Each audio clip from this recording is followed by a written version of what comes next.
MCR Pure Cotton Club, formals and casual shirts. குறைந்த விலை நிறைந்த தரம் தங்கள் தேவைகள் அனைத்தும் ஒரே இடத்தில் ஜெயச்சந்திரன். No compromise. உங்க சைடுலயும் எங்க சைடுலயும். It's a GT promise. Jammu Kashmir குண்டுவெடிப்பு குறித்து கன்னியாகுமரி எம்பி விஜய் வசந்த் இரங்கல். ஜம்மு காஷ்மீரின் நவ்காம் காவல் நிலையத்தில் ஏற்பட்ட துயரமான குண்டுவெடிப்புல 9 பேர் உயிரிழந்த சம்பவம் நாடு முழுவதும் அதிர்ச்சியை ஏற்படுத்தியிருக்கு. இந்த சம்பவம் தொடர்பாக கன்னியாகுமரி நாடாளுமன்ற உறுப்பினர் விஜய் வசந்த் தன்னோட எக்ஸ் பதிவுல ஆழ்ந்த இரங்கலை தெரிவித்திருக்காரு. உயிரிழந்தவர்களின் குடும்பத்தாருக்கு மனமார்ந்த அனுதாபத்தை தெரிவித்த அவர் காயமடைந்தவர்கள் விரைவில் நலம் பெற வேண்டும் என்று குறிப்பிட்டிருக்காரு. மேலும் பாதிக்கப்பட்ட அனைவருக்கும் தேவையான மருத்துவ உதவியும் இழப்பீடும் உடனடியாக வழங்கப்பட வேண்டும் என அதிகாரிகளுக்கு வலியுறுத்தியிருக்காரு. இந்த வேதனையான தருணத்தில் ஜம்மு காஷ்மீர் மக்களுடன் துணை நிற்பதா கன்னியாகுமரி எம்பி விஜய் வசந்த் எக்ஸ் பக்கத்துல பதிவிட்டிருக்காரு. பிரசன்ஸை அந்த ஃபீல்ட்ல காட்டிக்கணும்ன்ற ஒரு எண்ணம் இருந்துகிட்டே இருந்தது. அதுதான் தவிர நம்ம ஒரு பெரிய ஸ்டார்டம் இதை எதிர்பார்த்து பண்ணல. இப்ப இந்த இதுவே ரெகக்னைஸ் பண்ணியிருக்காங்கன்னா அது நேரில் பெரிய விஷயம் தான் சொல்லுவேன். இப்போ தந்தையோட மறைவுக்கு பிறகு அந்த டைம் பேசினாங்க. ஸோ அந்த குடும்பத்துக்கு தான் நாங்கள் சில விஷயங்கள் பண்ண வேண்டியது இருக்குங்கிற மாதிரி காங்கிரஸ் சில தலைவர்கள் பேசினாங்க. ஸோ எளிமையாக நடந்துருச்சு அவங்களுக்கு இந்த சீட் வந்தது இல்லை அப்படின்னு நம்ம சொல்ல முடியாது. ஏன்னா அதாவது அப்பாவுடைய தொண்டு காங்கிரஸ் கட்சிக்கு பார்த்தீங்கன்னா ஈடு கொடுக்க முடியாத ஒரு தொண்டு. கட்சிக்கு மட்டும் இல்லை, மக்களுக்கும் சரி, சமுதாயத்துக்கும் சரி, அதே மாதிரி வியாபாரிகளுக்கும் சரி. ஸோ அவங்களோட ஜேர்னி ஒரு பெரிய ஜேர்னி. அவங்களுடைய கனவு ஃபுல்ஃபில் ஆனது 2019 ஒரு எம்பி ஆகி அவங்களுடைய அந்த டேர்மை முடிக்க முடியாமல் அவங்க கொரோனானால பாதிக்கப்பட்டு இறந்துட்டாங்க. இதில் என்னென்னா அந்த டைமில் தான் எனக்கு அப்பாவோட கனவுகளை நிஜமாக்கணும். ஏன்னா அது வரைக்கும் இருக்கும்போது நம்ம ஒரு ஃப்ரண்ட் ரன்னராக இல்லவே இல்லை. நான் அரசியல்னாலும் அப்பா கூட நான் ஈடுபாட்டில் இருந்தேன். நான் ஃபஸ்ட்டு அப்பா மேயர் எலெக்ஷன்லேருந்து கேம்பெயின்ஸ் போயிருக்கேன்.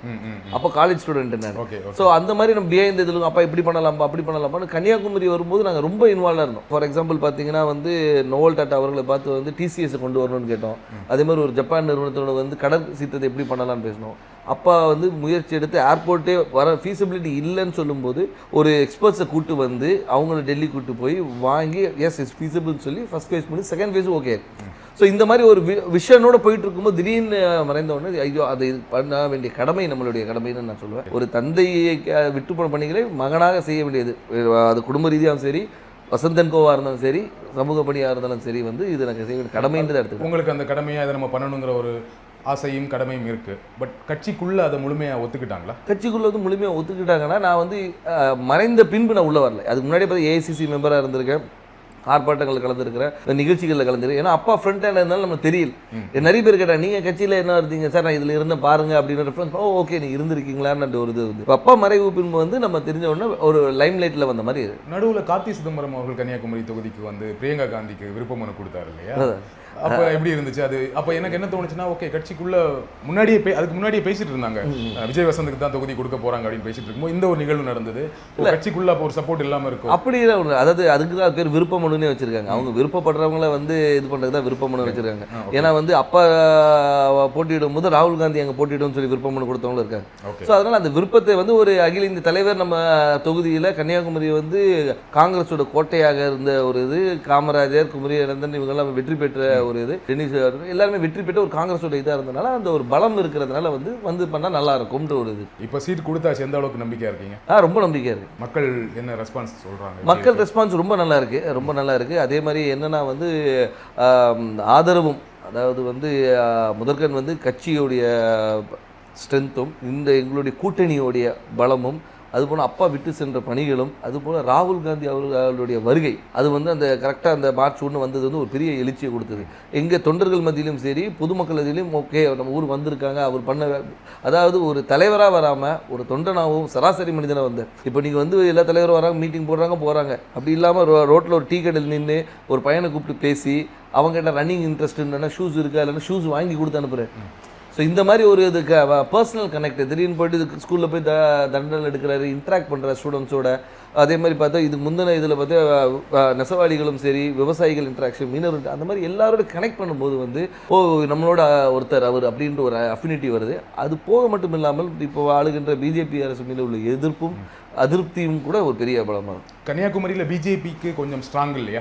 பொன்னார் அவர்கள் ரொம்ப ஸ்ட்ராங்கான கேண்டிடேட் தான் இல்லையா? அதை மறக்க முடியாது. கண்டிப்பாக அதை நம்ம மறுக்க முடியாது. நம்ம அதாவது பிஜேபி தரப்பில் திரு பொன் ராதாகிருஷ்ணன் அவர்கள் ஒரு 2 முறை எம்பியாக இருந்தவர் தான், ஒரு பெரிய வேட்பாளர். ஆனாலும் எங்களுடைய கூட்டணி, அதாவது எங்கள் திமுக சார்ந்த கூட்டணி வந்து மிக பலமான கூட்டணி சொல்லலாம். அது வந்து திமுக மட்டும் இல்லாமல் எங்களை சார்ந்து இருந்த மதிமுக, அதுக்கு ஒரு விடுதலை சிறுத்தைகள், அதுக்கு ஒரு முஸ்லீம் லீக், அதுக்கப்புறம் மனிதநேய மக்கள் கட்சி, இது எல்லாமே பார்த்திங்கன்னா வந்து எங்களுடைய ஒவ்வொரு பேஸையும் கவர் பண்ணுது.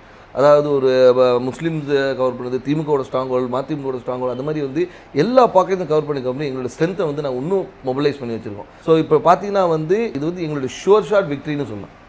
ஸோ உங்கள் கூட்டணியோட ரொம்ப ஸ்ட்ராங்காக இருக்குது, அந்த கூட்டணியை ஒரு பெரிய வெற்றி தேடித்தரும்னு சொல்கிறீங்க. கண்டிப்பாக. திரு வசந்தகுமார் அவர்களுக்கு கன்னியாகுமரி தொகுதி மக்கள் வாக்களித்தாங்க. ஏன் விஜய் வசந்த் அவர்களுக்கு வாக்களிக்கணும்? ஏன் உங்களுக்கு வாக்களிக்கணும்? அதான் வசந்தகுமார் அவர்களுக்கு வாக்களித்தனால விஜய் வசந்துக்கு வாக்களிக்கணும்னு நான் சொல்ல வரல. ஆனால் ஒரு காங்கிரஸ் வேட்பாளராகவும் அதே மட்டுமல்ல வசந்தகுமார் அவர்கள் வந்து இந்த மக்களுக்கும் கன்னியாகுமரி மக்களுக்கும் பல துண்டுகளை செஞ்சுருக்காங்க. அது விட்டு போன பணிகளை வந்து அவர் மகன் செய்வார் என்ற ஒரு நம்பிக்கை அவங்களுக்கு இருக்குது. அது மட்டும் இல்லாமல் வந்து நான் வந்து ஒரு வாரிசாக வந்து நேராக போயிட்டு வந்து நான் நேராக டெல்லியில் இங்கேயும் போய் வரல. அடுத்த நாளே மக்களை சந்தித்தேன், மக்களோட இருந்தேன், எல்லா நிகழ்ச்சிகளை கலந்து கொண்டு எல்லாரோட நிறை குறைகளை கேட்டுட்ருக்கோம், மக்களாக இருந்தோம். அது ஏன்னா எடுத்தவொன்னே அக்செப்ட் பண்ணிக்க மாட்டாங்க, கேட்குற கேள்விக்கு தான் சொல்கிறேன். அதை அக்செப்ட் பண்ண வைக்கிறதுக்கு நான் ஒர்க் பண்ணேன். ஸோ அதனால் வந்து அப்பாவுடைய இடத்தை வந்து மகன் வந்து நிரப்பார் என்ற நம்பிக்கையை அவங்களுக்கு கொடுத்தேன். அந்த நம்பிக்கையை வந்து எல்லார் மேலேயும் பெருசாகவே இருக்குது. அதனால் வெற்றி வாய்ப்பு ரொம்ப நல்லா இருக்குது. குமரி மாவட்டத்தில் வரீங்க, ரொம்ப படித்த மாவட்டம், ஆனால் அங்கே நிறைய பிரச்சனைகளும் இருக்குது. அதை கரெக்டாக ஐடென்டிஃபை பண்ணியிருக்கீங்களா? என்னென்ன திட்டங்கள் வச்சுருக்கீங்க? கண்டிப்பாக. அதாவது வந்து நீங்கள் கன்னியாகுமரியை பொறுத்த வரைக்கும் பார்த்தீங்கன்னா வந்து இந்த மிக்ஸ் ஆஃப் ஆல்னு சொல்லலாம். அதாவது கடல் இருக்குது, மலை இருக்குது, எல்லாமே இருக்குது. அதனால் வந்து மக்களுடைய தேவைகளும் அவங்களுடைய இதுவும் நிறைய வேறுபாடுகள் இருக்குது. ஒரு பாக்கெட்டையும் நாங்கள் அனலைஸ் பண்ணி வச்சுருக்கோம். அதாவது இந்த மக்களுக்கு இது தேவை, இவங்களுக்கு இது தேவையில்லைன்ற அளவுக்கு அனலைஸ் பண்ணி வச்சுருக்கோம். மக்களுக்கு விரோதமான எந்த ஒரு சட்டத்தையும் கொண்டு வரக்கூடாது என்ற ஒரு முடிவும், மக்களுக்கு எப்போவுமே நன்மை கொடுக்கணுன்ற ஒரு சட்டத்தை கொண்டு வரணும். அவங்க மக்களுடைய வாழ்வாதாரத்தை உயர்த்துகிற அளவுக்கு என்ன செய்யணுமோ அந்த திட்டங்களை கொண்டு வந்து. எனக்கு தெரிஞ்ச வரைக்கும் குமரி மாவட்டத்தில் வாழ்வாதாரம் ஓரளவுக்கு நல்ல வாழ்வாதாரம் இருக்கும், எல்லாமே படித்தவங்களாக இருப்பாங்க, வேலையில் இருப்பாங்க. ஆனால் என்னென்னா அங்கே என்ன வேலை கிடைக்குன்னா, ஒன்று படித்து முடித்தா டீச்சர், பெண்களாக இருந்தால் நர்ஸு, அப்படி இல்லைன்னா இப்போ ஒரு சமீப 10 வருடங்களாக சாஃப்ட்வேர் இன்ஜினியர் நிறைய பேர் வந்து சென்னையில் வேலை பார்க்குறாங்க, ஃபாரின் போவாங்க, கப்பல் போவாங்க, இந்த மாதிரி வேலை செய்வாங்களே தவிர மாவட்டத்துக்குள்ளே வேறு என்ன வேலை வாய்ப்புனா எதுவுமே பெருசாக கிடையாது. ஃபேக்ட்ரிஸ் கிடையாது, சாஃப்ட்வேர் கம்பெனிஸ் கிடையாது. அப்போ அதற்கான திட்டங்கள் என்ன? அதற்கான திட்டங்கள் நிறைய கொண்டு வர திட்டங்கள் நிறைய இருக்குது. ஏன்னு சொல்லிங்கன்னா வந்து நீங்கள் சொல்கிற ரிக்குவயர்மெண்ட்ஸ் மட்டும் பார்த்தீங்கன்னா வக்கீல்களும் நிறைய இருக்குது, டாக்டர்ஸ் நிறைய இருக்கிறாங்க. நீங்கள் சொன்ன அது நர்ஸ் டாக்டர்ஸ். அது மட்டும் இல்லாமல் வந்து லிட்ரஸி ரேட் அதிகம் இருக்கிறதுனால வந்து இவங்க பல இடங்களில் ஸ்ப்ரெட் பண்ணியிருக்கிறாங்க. ஸோ அது மாதிரி தொழிற்சாலைகளை கொண்டு வரது வந்து ஒரு சில பாக்கெட்டில் கொண்டு வரலாம். நீங்கள் பார்த்தீங்கன்னா நீங்கள் தொழிற்சாலைகள் வந்து ஒரு இடத்துல கூட, அதே மாதிரி கடற்புற கதை வந்து டெவலப் பண்ணுறது என்னென்ன கொண்டு வரணும். ஸோ தொழிற்சாலையை கொண்டு வரது. அதனால் வந்து ஒவ்வொரு ஊர் இப்போ பார்த்தீங்கன்னா ரப்பர் ஃபேக்ட்ரி இருக்காங்க, ரப்பர் ஃபேக்ட்ரியை வந்து நம்ம டெவலப் பண்ணலாம். ஸோ வந்து அது மாதிரி தொழிற்சாலை நிறைய இருக்குது. அதே மாதிரி வேலைவாய்ப்பு திட்டங்களும் நிறைய கொண்டு வரலாம். நம்ம என்னென்னா நம்ம மக்கள் என்னென்னா இங்கே இருக்கிற மக்கள் எல்லாமே பாதி பேர் வெளியே தான் இருக்கிறாங்க. இப்போ இந்த கொரோனால தான் நமக்கு தெரிஞ்சு பாதி பேர் ஊரில் இருக்கும். இவ்வளோ பேர் வந்து நம்ம ஊரை சார்ந்தவங்க இந்த தமிழ்நாடு முழுக்க இருக்காங்கன்னு தெரியுது. MCR Pure Cotton Club, formals and casual shirts. குறைந்த விலை, நிறைந்த தரம், தங்கள் தேவைகள் அனைத்தும் ஒரே இடத்தில். ஜெயச்சந்திரன். ஆஹா, நோ காம்ப்ரமைஸ். உங்க சைடுலயும் எங்க சைடுலயும். It's a GT promise.